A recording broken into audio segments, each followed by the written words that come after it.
शहद की मक्खियों और खुदगरज दरख्तों की कहानी।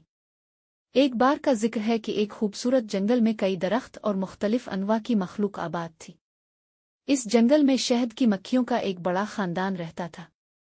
ये मक्खियां दिन रात फूलों के नीचे के पास जाती थीं और उनसे रस जमा करके अपने छतों में ले जाती थीं। वो जानती थीं कि उनका काम सिर्फ मीठा शहद बनाना नहीं है, बल्कि फूलों की पॉलिनेशन भी करते हुए दरख्तों और पौधों की नस्ल को बढ़ाने में मदद फराहम करती है। लेकिन इस जंगल में कुछ दरख्त खुदगरज थे। वो सोचते थे कि क्यों ना शहद की मक्खियों को अपने फूलों से दूर भेज दिया जाए ताकि वो सिर्फ उन्हीं दरख्तों के फूलों का रस ले। उन दरख्तों का ख्याल था कि अगर मक्खियां उनकी तरफ ही आएंगी तो उनका फल ज्यादा मीठा और बड़ा होगा। उन्होंने शहद की मक्खियों को धोखा देने के लिए रुकावटें खड़ी कर दें ताकि वो दूसरी जगहों पर ना जा सके।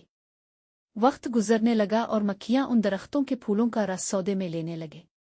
लेकिन जल्द ही ये दरख्त हमारे जंगल के बाकी हिस्से पर असरअंदाज होने लगे।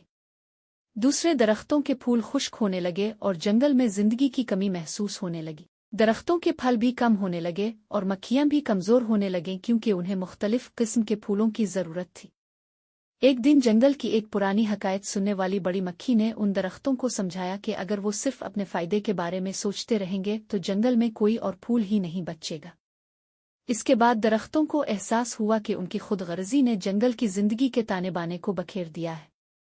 यकीनन उन्होंने अपनी आदत बदली और तमाम दरख्तों ने मिलकर फूल खिलाए ताकि मक्खियां एक बार फिर मुख्तलिफ फूलों की तरफ जा सके। निजता जंगल में जिंदगी वापस लूट आई, फल ज्यादा मीठे होने लगे और सब ने मिलकर जिंदगी का लुत्फ उठाया। ये कहानी हमें सिखाती है कि खुदगर्जी और नुकसानदेह सोच किसी के लिए भी फायदा मंद नहीं होती।